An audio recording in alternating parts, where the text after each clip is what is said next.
नमस्कार.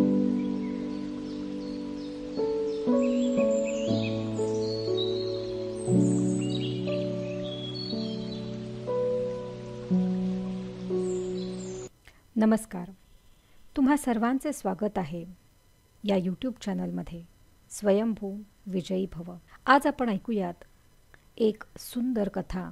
कधी काळी हिमालयाच्या उंच शिखरांमध्ये एक सुंदर असा झेन मठ होता.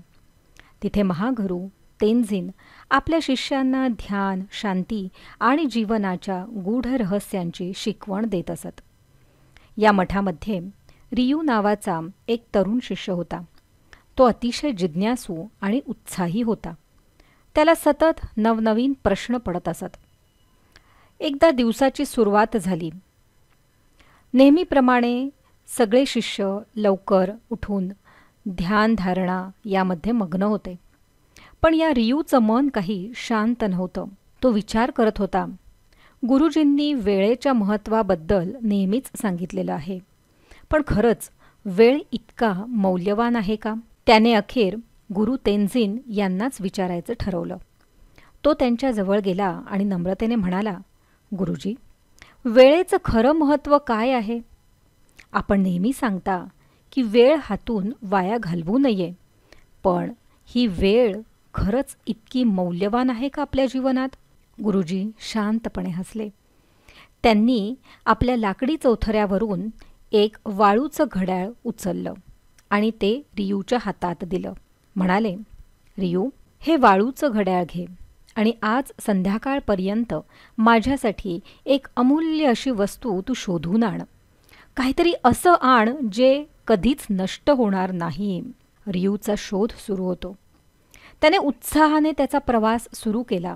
तो बाजारात गेला. त्याने पाहिलं, सोने, हिरे, रत्ने. लोक म्हणत होते की हेच सर्वात मौल्यवान आहे. पण त्याला वाटलं, हे तर सगळं नष्ट होऊ शकतं किंवा आपल्याकडून कोणी चोरूनही घेऊन जाऊ शकतं. गुरुजींना कदाचित हे नको असेल, म्हणून त्यांनी सोने, हिरे, रत्ने घेण्याचा निर्णय सोडून दिला. मग तो गेला एका वृद्ध शिल्पकाराकडे.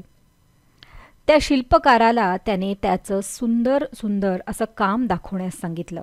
शिल्पकाराने त्याला एक कोरीव काम केलेली दुर्मिळ अशी दगडी मूर्ती दाखवली आणि त्याने सांगितलं की ही 100 वर्ष जुनी मूर्ती आहे आणि ही पुढील 100 वर्षसुद्धा अजून टिकेल.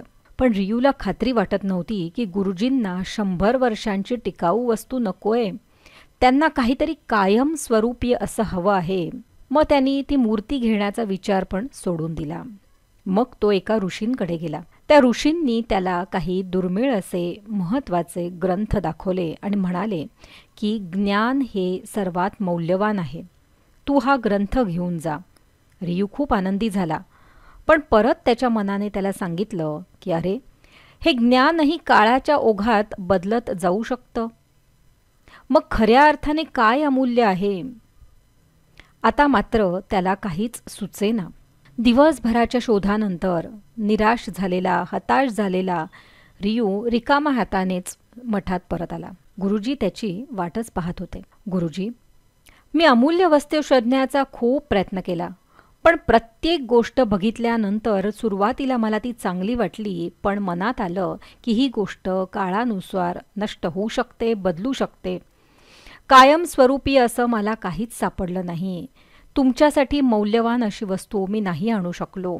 त्यावर मंद स्मित करत गुरुजी म्हणाले, रियू, अरे, तुझ्या हातात जे वाळूचं घड्याळ आहे ना, त्याच्याकडे पहा. रियूने पाहिलं. वाळूचा शेवटचा कण खाली पडत होता. हीच ती अमूल्य गोष्ट आहे, वेळ. जो क्षण एकदा निघून गेला तो पुन्हा परत येत नाही.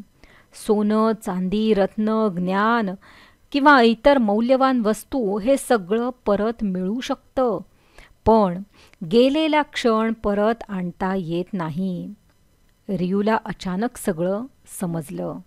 त्याला समजलं की कित्येक लोक भविष्याची चिंता करत बसतात, भूतकाळावर हळहळ व्यक्त करतात, पण जो आत्ता क्षण त्यांच्याकडे आहे तोच त्यांना जीवन जगण्याची खरी संधी देत असतो आणि त्या क्षणाचं सोनं आपण करू शकतो. त्याच क्षणापासून रियूने वेळेचा आदर करायला सुरुवात केली. तो प्रत्येक क्षण जगू लागला, प्रत्येक क्षण शिकू लागला.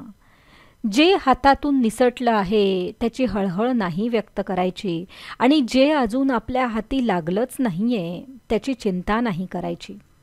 वर्तमान हे आपल्या हातात आहे, त्यामुळे भूतकाळ आणि भविष्यकाळ यांची चिंता करणं सोडून देऊन आपण फक्त आपल्या हातात असलेल्या वेळेचा आदर करायला आणि त्याला सन्मान द्यायला शिकलं पाहिजे. गुरुजींनी त्याला हसून शेवटी सांगितलं की अरे, जीवनात सर्वात मौल्यवान गोष्ट आहे तो म्हणजे सध्याचा क्षण. त्याचा जर योग्य उपयोग केला तरच आपल्याला ज्ञान प्राप्त होतं. त्यामुळेच जो या वेळेचा सदुपयोग करतो तोच खरा ज्ञानी. ही कथा आपल्यालाही सांगते की वेळेचं महत्त्व ओळखायला हवं.